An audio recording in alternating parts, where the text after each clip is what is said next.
చెప్పులు మోసిన గులాంగిరికి యాదగిరిగుట్టకు పోతే ప్రక్షాళన చేయాలి, టెంపుల్ మొత్తం కడగాలంటే ఆధారిటీ ప్రకారం కూడా మాట్లాడారు. దీన్ని ఎలా చూడాలి? అంటే వాళ్ళకు కూడా ఇప్పుడు మా భారతీయ జనతా పార్టీ మాకు నేర్పించింది ఏంటంటే సంస్కారం అంటే ఒక పెద్దవాళ్ళు ఉన్నారంటే వాళ్ళకి మేము హెల్ప్ చేయాలి. లేకపోతే ఆయన ఉన్న పరిస్థితిలో అలాంటి వ్యక్తి వచ్చారు, పెద్ద వ్యక్తి అంటే వాళ్ళకి ఇది చేస్తారు. అంతేగాని ఒక ముసలమ్మకు కూడా చెప్పులు మోస్తూ చూపించారు కదండి. ఒక ముసలమ్మకు కూడా చెప్పులు తొడుగుతూ బండి సంజయ్ గారు అదే ప్రక్కన ట్రోల్ చేసినప్పుడు చూపించాం కదా మేము.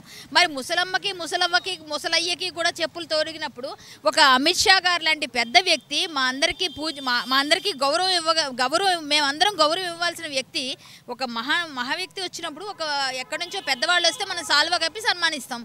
సో అలా సన్మానించుకుంటూ వారికి అడుగులకు మడుగులు వస్తామని మేము చెప్పం కానండి. ఆయనకి గౌరవం ఇస్తూ ఆయన చేసిన దానికి మీరు ప్రక్షాళన చేయాలి అంటే వీళ్ళు కూడా చెప్పులు మోసిన ఫోటోలు పెట్టమంటారా? లేకపోతే వీరు ఎవరెవరు హీరోయిన్తో ఫోటోలు దిగారు పెట్టమంటారా? ఎవరెవరితో ఎక్కడెక్కడ ఏం మాట్లాడారో పెట్టమంటారా? ఎక్కడెక్కడ ఎవరెవరు ఆడియో లీకులు పెట్టమంటారా?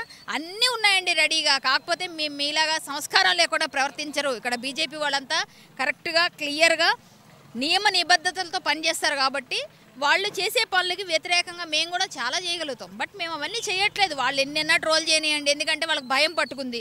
ఆ భయంతో ఏమన్నా మాట్లాడతారు, ఏమన్నా చెప్తారు. సో ఆ భయాన్ని వాళ్ళు అలా పాపం ఏదో అంటున్నారు. ప్రక్షాళన అసలు యాదగిరి నరసింహస్వామి గుడికి వెళ్ళే అధికారం హక్కు ఎవరికి లేదండి. ఈ నిజంగా నిజాయితీగా ఉన్నారు కాబట్టి ఓటు పెట్టడానికి వెళ్ళారు. వాళ్ళకి భయం ఉంది కాబట్టి వాళ్ళు రాలేదు.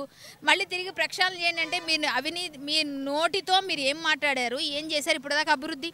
మరి ఇప్పుడు నిజంగా బండి సంజయ్ గారు రెడ్డి నోటిని ప్రక్షాళన చేయాలి కదా. మీ నోటిని, మీ ఒంటిని, మీ చూపుని మీరు ప్రక్షాళన చేయాలి ఫస్ట్. అంతే. మీ కలుషితమైన మనస్తత్వం ఉంది కాబట్టి మీరు అట్లా మాట్లాడగలుగుతున్నారు. దానికి ప్రక్షాళన అసలు వాటికి వీటికి ఏం సంబంధమే లేదు ఎక్కడ.